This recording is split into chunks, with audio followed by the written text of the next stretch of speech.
अरे बहू, क्या तू रोज रोज एक ही खाना बनाती है?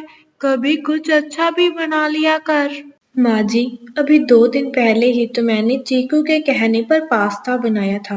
आप तो जानती हैं ना, अशोक जी की इतनी कमाई नहीं है कि हम रोज रोज अच्छे अच्छे पकवान खा सकें। अरे, मैं तो अशोक को रोज ही कहती हूँ, कोई अच्छी कंपनी देख ले। इतने कम पैसों में घर का गुजारा नहीं चलता। अब अच्छा खाना तो तभी नसीब हो पाएगा जब घर में कुछ पैसे होंगे। अपनी सास की बातें सुनकर निशा को बहुत बुरा लगता है। शाम को अशोक कुछ सब्जियां, फल, काजू बादाम लेके घर आता है। इतना सारा खाने का सामान देखकर निशा बहुत हैरान हुई और बोलती है, अरे, आप ये फल, पनीर, काजू बादाम, ये सब कुछ, इतना सारा सामान आप कैसे लेके आ गए हैं? और आपने तो मुझे कुछ बताया भी नहीं है। हाँ निशा, क्योंकि परसों बुआ जी और उनकी बेटी दामाद हमारे घर आ रहे हैं और बुआ ने मुझे फोन करके स्पेशली बोला है ये सब सामान लाने के लिए। हे भगवान, इस पुष्पा की बच्ची को हर साल बारिश में ही आना होता है क्या? आज ही मैंने न्यूज़ देखा है, कल से हमारे गांव में भी बारिश होनी शुरू हो जाएगी। अब आ ही रही थी तो अकेली आती, ऊपर से बेटी और दामाद को लाने की क्या जरूरत थी? जब भी आती है पलटन के साथ आती है। माँ जी, बारिश में बिन बुलाए मेहमान तो ऐसे ही होते हैं। बुआ जी की घर आने की बात सुनकर पूरा परिवार मानो सदमे में था, क्योंकि उनकी आर्थिक स्थिति कुछ सही नहीं चल रही थी। 2 दिन बीत जाते हैं और बारिश भी शुरू हो जाती है। इसी बारिश में पुष्पा अपने परिवार के साथ स्टेशन पर पहुंच जाती है और वहां पहुंचकर वह अशोक को फोन लगाती है। अरे अशोक बेटा, हम लोग स्टेशन पर खड़े हैं। यहाँ पर बारिश बहुत तेज हो रही है। तू हमको जल्दी से यहाँ से आके ले जा। वो बुआ जी, मैं आपको लेने के लिए बस घर से निकल ही रहा था, इतने बारिश शुरू हो गई। हमारे घर में छाता नहीं है, वरना मैं आपको ऐसे ही ले जाता। बस बारिश रुकने का इंतजार कर रहा हूँ। अशोक बेटा, अगर बारिश नहीं रुकेगी तो क्या तू हमको लेने नहीं आएगा? नहीं नहीं नहीं बुआ जी, ऐसा नहीं है। मैं बस निकल रहा हूँ, आप मेरा इंतजार कीजिए। अशोक इतना बोलकर बारिश में ही अपनी बुआ, बहन, जीजा को लेने के लिए चला जाता है। वह बारिश में ही उन्हें घर लेके आता है।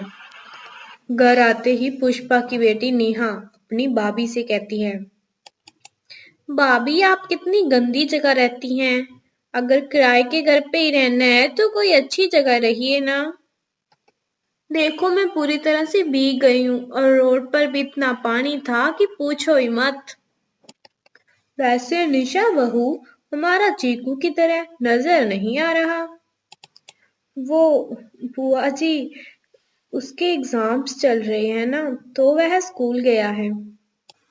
बताओ भाई, बच्चे को स्कूल छोड़ के आ गया। अगर मैंने रेलवे स्टेशन आने के लिए कहा तो बारिश का बहाना ढूंढने लगा।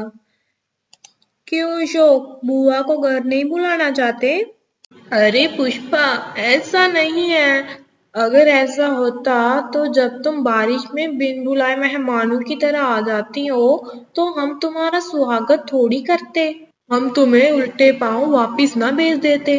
पुष्पा सावित्री की तीखी बातें सुनकर मुंह बना लेती है और वह लोग नहा धोकर खाना खाने के लिए चले जाते हैं। कुछ देर बाद निशा उनके लिए गरम गरम चाय पकौड़े बनाकर लाती है। चाय पकौड़े देखकर नेहा का पति विनोद बोलता है, भाभी जी, मैं पहली बार यहाँ पे आया हूँ, लेकिन आप मुझे ये सस्ते से पकौड़े खिला रही हैं। कुछ अच्छा बनाइए ना, छोले भटूरे, समोसे, ऐसा कुछ बनाइए। वैसे भी सुबह से मैंने कुछ नहीं खाया, पेट में चूहे दौड़ रहे हैं। हाँ हाँ, क्यों नहीं। आप तब तक चाय पकौड़े खाइए, उतनी देर तक मैं छोले भटूरे बनाने का इंतजाम करती हूँ। इतना बोलकर नेहा अपने पति के पास जाती है और अपने घर आए मेहमानों की नई फरमाइश के बारे में बताती है। अशोक जी, आप अपने अकाउंट में बैलेंस चेक कर लीजिए, क्योंकि आपकी दीदी ने छोले भटूरे और समोसे की मांग की है। निशा और अशोक खाने की बात कर ही रहे थे, तभी दिया चीकू को स्कूल से लेके आ जाती है। यह सुनकर चीकू जोर से चिल्लाता हुआ बोलता है, आज मेरी माँ समोसे और छोले भटूरे बनाएगी, मैं तो बहुत सारे खाऊंगा। चीकू शांत हो जाओ, छोले भटूरे सिर्फ घर आए मेहमानों के लिए है। पर क्यों? हर साल बारिश में मेहमान आते हैं, आप उनके लिए बाहर से छोले भटूरे और बाहर की और चीजें मंगाते हैं और मुझे हाथ भी नहीं लगाने देते। इस बार मैं भी खाऊंगा। तुम्हारे पापा के पास अब इतने पैसे नहीं है कि वो हम सबके लिए छोले भटूरे और समोसे ला सके। अशोक बड़ी ही मुश्किल से अपना घर चला रहा था और बारिश में बिन बुलाए मेहमानों के आने के बाद उनकी फरमाइशों को पूरा करने के लिए वह अपने दोस्तों से कर्ज लेने लगा। चीकू भी ऊपर से जिद करने लगता है, इसीलिए वह अपने दोस्तों से कुछ पैसे उधार लेके आता है। इसी तरह से एक हफ्ता बीत जाता है। अरे साला साहिब, आपने कैसा घर किराए पे लिया है? सारी रात छत टपकती रही, हम अच्छे से सो भी नहीं पाए यहाँ पर। जीजा जी, इतनी छत तो टपकती ही रहती है, बारिश ज्यादा आने के कारण ही यह हो रहा है। अगर बारिश कम हो जाएगी तो छत टपकना भी बंद हो जाएगा। कोई भी चीज अपने आप ठीक नहीं होती, तो अब आप कंजूसी छोड़ो और आप भी मिस्त्री को बुलाओ और घर की छत ठीक करवाओ। हम पूरी रात सो नहीं पाए हैं और अभी तो हमें यहाँ 10 दिन और रुकना है। और अगर इसी तरह से बारिश आती रही, घर की छत टपकती रही, तो हम लगता है अच्छे से सो भी नहीं पाएंगे। अरे बेटी, अगर तुम्हें इस बारिश में हमारे घर में रहने में इतनी ही दिक्कत हो रही है, तो तुम अपने घर में जाकर रह सकती हो। मुझे ऐसा क्यों लगता है मामी जी, आपको मेरा आना पसंद नहीं आया। बोलने में बिल्कुल अपनी माँ पर गई हो। आप दोनों बहस करना बंद कीजिए, मैंने मिस्त्री से बात कर ली है, वह 2 दिन में आकर छत ठीक कर जाएगा, फिर आप लोगों को सोने में कोई परेशानी नहीं होगी। दिया, तुम मेरी सबसे प्यारी बहन हो, अगर तुम कह रही हो तो सच्ची कह रही होगी। और अब 2 दिन बाद अशोक मिस्त्री को घर बुलाता है और उसे उधारी पर ही छत की मरम्मत करने के लिए कहता है। मिस्त्री उधार पर ही छत मरम्मत करके चला जाता है। होगी घर की मरम्मत, अब तो पार्टी बनती है। अरे वैसे आज नाश्ते में क्या मिल रहा है हमें?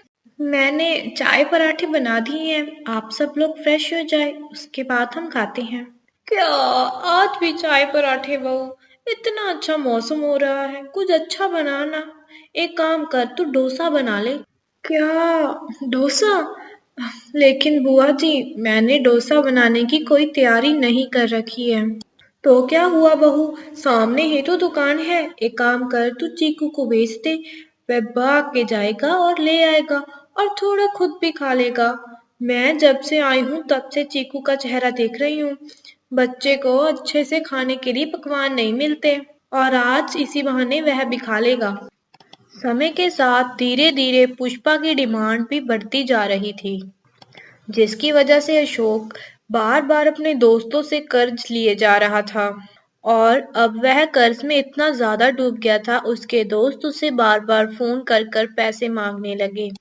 भाई अशोक, बारिश का मौसम है, सब चीज महंगी हो गई है, ऊपर से ऑफिस जाना भी बंद हो गया है, बारिश की वजह से सैलरी भी कट गई है।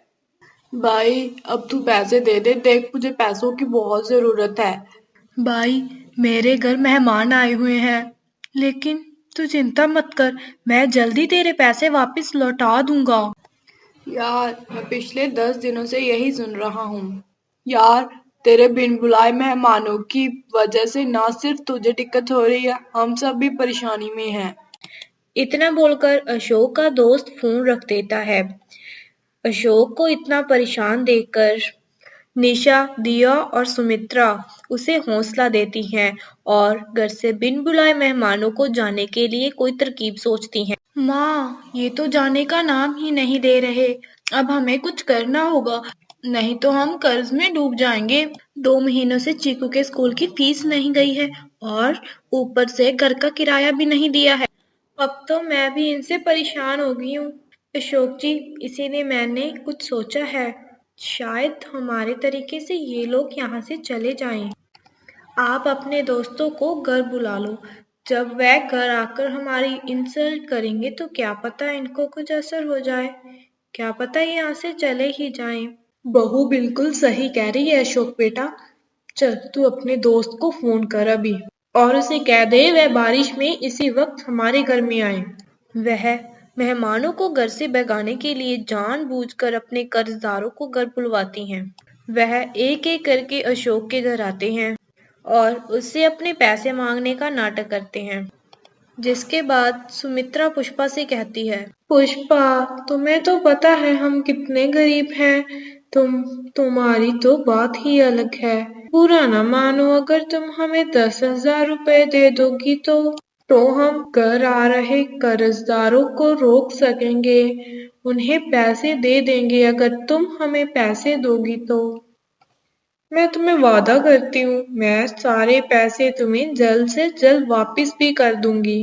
अरे भाभी, आपको पहले बताना चाहिए था। अगर आपके पास पैसे नहीं थे या आपको पैसे चाहिए थे, आज शाम को तो हम अपने घर जा ही रहे हैं। बारिश बहुत ज्यादा है, कहीं हमारे घर में भी पानी ना भर गया हो। और रही बात पैसों की, तुम्हें तो पता ही है एक शहर से दूसरे शहर में आने जाने में कितना खर्चा हो जाता है। अब तो मेरे पास 1,000 रुपया भी नहीं है। हाँ मामी, माँ सच कह रही है। अरे माँ, अब तुम यहाँ पे खड़ी क्यों हो? चलो जल्दी से सामान पैक करो, हमें जाने के लिए लेट हो रहा है। इस तरह से पुष्पा अपनी बेटी और दामाद के साथ बारिश में ही वहां से निकल जाती है और मेहमानों के घर से जाने के बाद अशोक और उसका पूरा परिवार राहत की सांस लेता है। और अगली सैलरी आने के बाद अशोक धीरे धीरे अपना कर्ज चुकाने लगता है। वैसे दोस्तों, आपके घर में भी कभी बिन बुलाए मेहमान आए हैं? उस वक्त आप क्या करते हैं? कमेंट सेक्शन में जरूर बताना।